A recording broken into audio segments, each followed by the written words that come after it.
สบายดีสบายดีพ่อแม่พี่น้อง FC หูหยุ่งหูหยองอย่าตกใจตอนนี้ อยู่ในห้องนอนพี่น้องสบายดีพ่อแม่พี่น้อง FC บ่ว่าจะอยู่ฝั่งไทยฝั่งลาวหรือต่างประเทศเนาะทุกคนมื้อนี้ก็มาพบพ่อกับช่องสาวกึมใจสว่างคือเก่าพี่น้องเอ้ยมื้อนี้ก็มาทักทายเซฮายสบายดี FC ทุกคนอีกบ่เฮิงอีกบ่โดนก็คือสิได้กลับบ้านแล้วพี่น้องเอ้ยตะกี้สิกลับมื้อนี้สรุปไปสรุปมาคุณหมอก็บอกว่าคุณ น้องไก่ซ้อนมีไข่ใส่ยาคีโมเข้าไปแล้วมันเฮ็ดให้ภูมิต่ำหยังทุกอย่างทุกสิ่งก็ต่ำเกล็ดเลือดต่ำเป็นไข้ง่าย หลังจากที่ให้ยาคีโมไปแล้ว เป็นวินปวดหากกินข้าวบ่ได้เนาะพี่น้องเนาะขอโทษที่ว่าบ่ค่อยสุภาพเพราะว่าหลังจากที่ให้คีโมไปแล้วน้องไก่ซ้อนก็เขาเอิ้นว่าจังได๋แหละบ่ปกติเนาะร่างกายบ่ได้ปกติคือคนปกติเพราะว่าเพิ่นใส่ยาคีโมพี่น้องเอ้ยก็เฮ็ดให้แบบไข้บางมื้อไข้บางมื้อก็บ่สบายบางมื้อก็วิงหัวบางมื้อก็เมื่อยก็ทั้งแบบหลายสิ่งหลายอย่างเนาะค่ะเซากึมก็ถ้าเข้าใจว่าคนที่ให้คีโมมันมีภูมิที่ต่ำแล้วก็เฮ็ดให้คนบ่ค่อยสบาย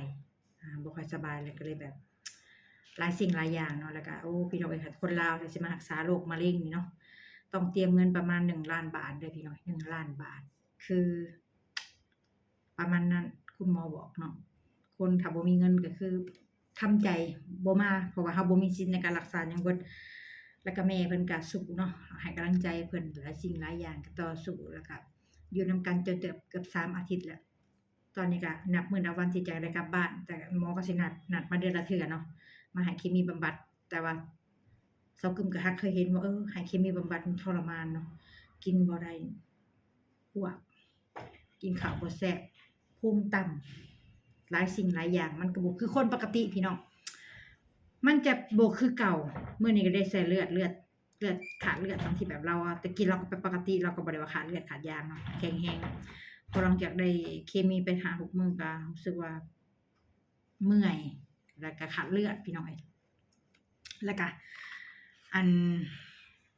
หลายอย่างนั่นแหละก็คือตอนนี้ก็คือนับมื้อนับวันว่าสิได้มื้อก็ยังบ่ได้มื้ออยู่พี่น้องเอ้ยก็คือแบบโอ้โฮเมื่อยเนาะก็สู้ๆพี่น้องเอ้ยเฮ็ดจังได๋ซะมาเลยเด้อซะนับถอยหลังว่าสิได้มื้อรออยู่ตอนนี้เฮ็ดจังได๋ทนทั้งบ้านทั้งเมืองก็จนสิเกี่ยวข้าวเกี่ยวน้ำแล้วแหละพี่น้องเอ้ย ก็ขอบคุณ FC ทุกคนที่ให้กำลังใจเนาะจะเป็นไอรอว์ทั้งนอร์เวย์เอ้ยฮักพี่ดนพรเนาะอยู่ทั้งประเทศหยังเกาะฟินแลนด์บ่หรือหยังเกาะสวิตนี่แหละสกึมชื่อบ่ได้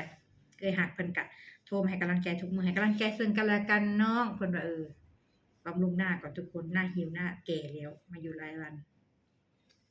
โอ้พี่น้องเอ้ยอันนี้บ่ได้สิหน้าสิตาดอกหน้าสดสกึมก็เมื่อยพี่น้องเอ้ยจะก็สู้บ่ได้พาเพิ่นมาเลยสู้จนถึงที่สุดพุ่นล่ะจนสิกลับบ้านพุ่นแหละใกล้แล้วแหละใกล้สิถึงฝั่งพันเลย มาลงเรือลำเดียวกันแล้วก็สิทิ่มเพิ่นให้อยู่ก็เป็นไปบ่ได้ก็อีตนเพิ่นเนาะพี่น้องเนาะคุณแม่เลี้ยงเดี่ยวเฮ็ดจังได๋ซะก็ต้องอยู่นำเพิ่นหั่นแล้วอีตนเพิ่นนี่ซะบ่จักที่ไปที่มาอยู่นี่2ทิศ3ทิศยังบ่จักหม้องลงลิฟต์ขึ้นลิฟต์ก็งึดคือกันนั่นแหละว่ะเพิ่นเป็นโรคสมองเสื่อมเพิ่นว่าเด้อว่าเห็นว่าก็ได้เนาะโยกคือร้านมันเสื่อมไปคือ เสื่อมบ่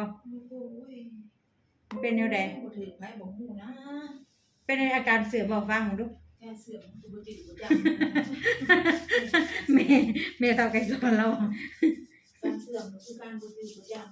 เป็นอัลไซเมอร์แล้วบ่โอ้ยจักปีแล้วอายุปีนี้โอ้56 57แล้ว56 57แล้วบ่โอ้ยเนาะใกล้สิถึงวัยเกษียณแล้วเนาะพี่น้องเกษียณเฒ่าชราแก่ชะแลอันนั่งเฒ่าใกล้ฟังนั่งใกล้คอนแล้วไผก็สิไปหมู่เดียวกันเบิดล่ะใส่คอนมันมาคั่วลูกบัดพี่น้องอันนี้คือแบบว่าคนเฮาเนาะทุกคนมันก็สิเฒ่าสิแก่อายุก็เริ่มเสื่อมเริ่มแบบเป็นไปเบิดเนาะพี่เนาะซอบกึมเอกเซนกันเสื่อมสิเฒ่าเนาะก็เลยว่าสร้างความดีไว้เพื่ออนาคตเฒ่ามาเสื่อมมาก็สิได้มีคนมาเบิ่งมาแยงเฮาต่อหั้นนะอันนี้ก็บ่ได้คาดหวังหลายเนาะคือแบบว่าอันบ่ฮู้ว่าลูกเต้าสิได้เบิ่งเฮาหรือบ่เนาะพี่น้องเนาะอันนี้ก็แต่ว่าเฮ็ดบุญเฮ็ดกุศลไว้หลายๆเนาะเพื่อว่าบุญกุศลน่ะมันสิกลับมาหาเฮาพี่น้องเอ้ยอันนี้เพิ่นก็เป็นเด็กน้อยอายุ17 18เพิ่นก็จะใช้ชีวิตได้ยาวนานอยู่ค่ะเพิ่นรักษาเซาเนาะ เกี่ยวกับโรคมะเร็งนี่เพิ่นก็ใช้ชีวิตอีก10ปี20ปี30ปีก็โอเคพี่น้องต่ออายุต่อลมหายใจให้เพิ่นเนาะก็พาเพิ่นมาตามเส้นทางหาแพทย์หาหมอใส่ยาพี่น้องเอ้ยถ้าว่าแม่เพิ่นก็ย่าง100 รอบแล้วยังบ่จืออยู่ว่าเงิดคือกันนี่ก็เลยไปโรงพยาบาลศรีนครินทร์กับอันคนทางนี่โรงแรมนี่ย่างไปย่างมาก็บ่จือเอาไปเอามาก็ก้มหน้าก้มตารถสิตามก็ยังบ่เห็นอยู่โอ้ยว่ะเงิดหลายเนาะพี่น้องเนาะคนลาวก็หลายพี่น้องมาปัวก็หลายเป็นไข้เป็นหนาวเป็นโรคมะเร็งพี่น้องเอ้ยมะเร็งตัวร้าย มะเร็งสมปีเนาะมะเร็งกระดูกกระดิกเป็นน้ำกินยังกูเมื่อยว่าก็จะสิบ่ออกเลยหายใจอันทั้งปาก คือแม่จีน่าเว้าเลยมันแม่จีน่าเอ้ยคิดฮอดได้จากเมื่อบ้านเด้แม่จีน่าสู้พี่น้องก็ขอบคุณทุกคนนั่นให้ระบอกพี่น้องโทรศัพท์ข่อยตกโอ้ยยังใส่ได้เสยขอโทษด้วยพี่น้องด้วยโทรศัพท์ตกขอโทษค่ะขอโทษขออภัยค่ะที่พูดประจาไม่สุภาพนะคะคือบ่มีอันนี้ก็จะได้นะพี่น้องเนาะให้กำลังแรงใจกันไปเนาะสู้ๆพี่น้องเอ้ยบ่ได้เข้ามายังมาเห็นแล้วก็กดไลค์กดแชร์กดคอมเมนต์ฝากเป็นกำลังแรงใจให้ด้วยพี่น้องเด้อไม่ได้ สู้แม่เอ้ยจะบอกกับแม่สู้ลูกก็สู้คือกันแม่ก็คือได้กลับบ้านแล้วก็เหนื่อยทุกคนนับถอยหลังก็ไม่ได้กลับสักทีมือมากกับพลังกับเต็มแม็กเมื่อนี้ก็เริ่มถอยห่างลงมอนลงไฟขี้ฮอลูกชายอยู่บ้านจะเป็นแนวใดนะก็ได้ ปีเลยโทรหาแต่ละคน ข้าวหมูก็ได้ ทำน้อย เราบ่ค่อยอยากทับซ้ายดอกแล้วนะบ่ค่อยอยากทับซ้ายแม่ดอก เคยเลยเนาะ เราเป็นโรคอินโทรดอินโทรดแห้งลูกชายโอ้กับเป็นคอมพี่น้องโทรศัพท์กับเท่ห้างเลยเหมือนดิใส่ไปนี่แหละมันยังใส่เลยอยู่ใส่ได้อยู่ยังก็ใส่ไปกลับมาพักอยู่โรงแรมใกล้โรงพยาบาลศรีนครินทร์พี่น้องแพงเนาะพี่น้องตะละหม่องเนี่ยบ่ลด490 450เขาสิว่ามันเป็นเมืองย่านเศรษฐกิจเนาะคนมาหำมาเยียนคนมาแพทย์หมอนักเรียนนักศึกษาหลายคือแพงค่อนข้างแพงยังก็แพงพี่น้องก็สู่ต่อไปนะพี่น้องเมื่อย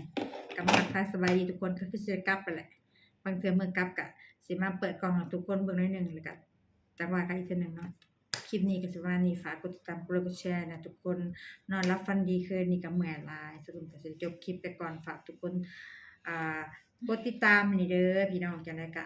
สักกลุ่มก็สิได้ขอลาสมุดก่อนพบกันคลิปหน้าจักสิว่าหยังเมื่อยบ่มีแฮงเว้าเลยคิดหยังก็บอกตอนนี้เมื่อยหลายพี่น้องโอเคคลิปนี้ก็สิได้ขอลาทุกคนไปก่อนพบกันคลิปหน้าสบายดีไปก่อนทุกคนบ๊ายบาย